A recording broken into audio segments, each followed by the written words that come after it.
Hello, you're watching TelecomTV. My name is Martin Warwick. We're here in San Francisco at the Moscone Center downtown at IDF 2014, IDF 2014, which is the Intel Developer Forum. And I'm talking with Valerie.noto, who is Director of the CloudBand Ecosystem, CloudBand Business Unit at Alcatel-Lucent.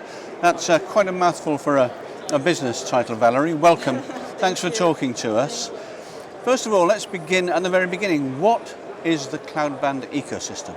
So the CloudBand Ecosystem is the NFV program that we have launched 1 year ago with Alcatel-Lucent with a dozen of partners, and the goal for us is to get together those different people from the NFV community, coming from service provider space, application vendors, but also people working on the network, the performance, the virtualization, all types of people getting together, sharing information, collaborating, and just experimenting together and testing. So that was the goal, and this has been quite a journey the last year, and the ecosystem has grown nicely.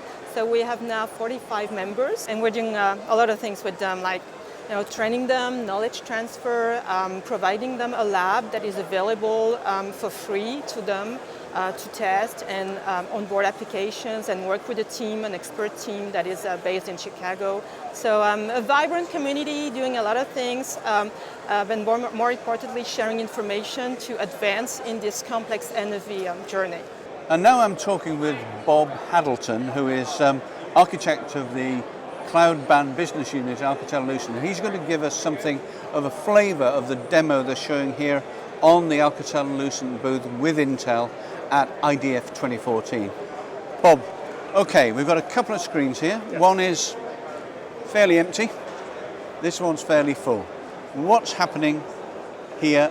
How does it relate to that? So what we have is a demo of an entire virtual EPC and a virtual IMS that's entirely located on this premise. So we have a Metrocell, we have two mobile devices that are connected into the Metrocell. The Metrocell is then connected into our cloud platform, where we run everything virtually, and we can deploy an entire LTE network with a VoLTE overlay in about 10 to 20 minutes.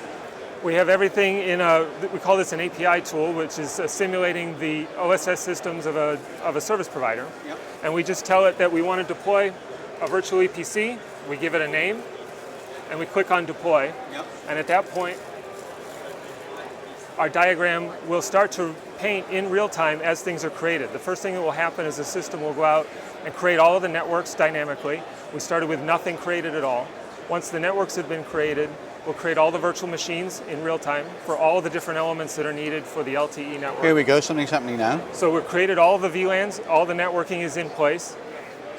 We've now started to create individual virtual machines for each service. HSS, gateways, the MME will paint shortly. Now these systems will go out and they will install all the software that's needed. They'll do all the coordination, all the orchestration that's required to deploy one complete LTE network. Once that's complete, the UEs will be able to connect to the network and then connect out to the internet. And the key is the orchestration. We're not just deploying one element or one piece of the puzzle, we're deploying the entire thing and doing the orchestration, the provisioning, the coordination between all of the elements. It's remarkable. Where do you get the individual modules from? They're in libraries or? So each individual element is running the same code base, the same source code that would be running on a real chassis. So each one of these would run on a 7750 router or an ATCA chassis that would be individual in a customer service provider network. This is the exact same software, modified slightly to run in a virtual environment, but for all intents and purposes, this is the exact same software that would be running on a real hardware base. So you start with just the cell, which is there. You start with the internet, and all these elements are brought in to connect to become a network. That's correct. And that's a 4G network? It's a 4G LTE network. Astonishing. Very, very quick. And what's the end result? We've got a couple of good-looking handsets here. What's the end result of your labors when this has taken place? So the end result is that the 4G LTE handsets will be able to connect into the network. They'll have access to the internet for data, for web browsing, and they'll be able to complete voice over LTE phone calls between the handsets. So we can just use our previous call list here to make a SIP call between the two phones using voice over LTE, and that's it. That's the completed Fantastic. call. That is quick. And so you can actually put together a network in 20 minutes. That's correct. That is astonishing. It really is. Okay, Bob Huddleston, thank you very much indeed. Thank you. It's my pleasure.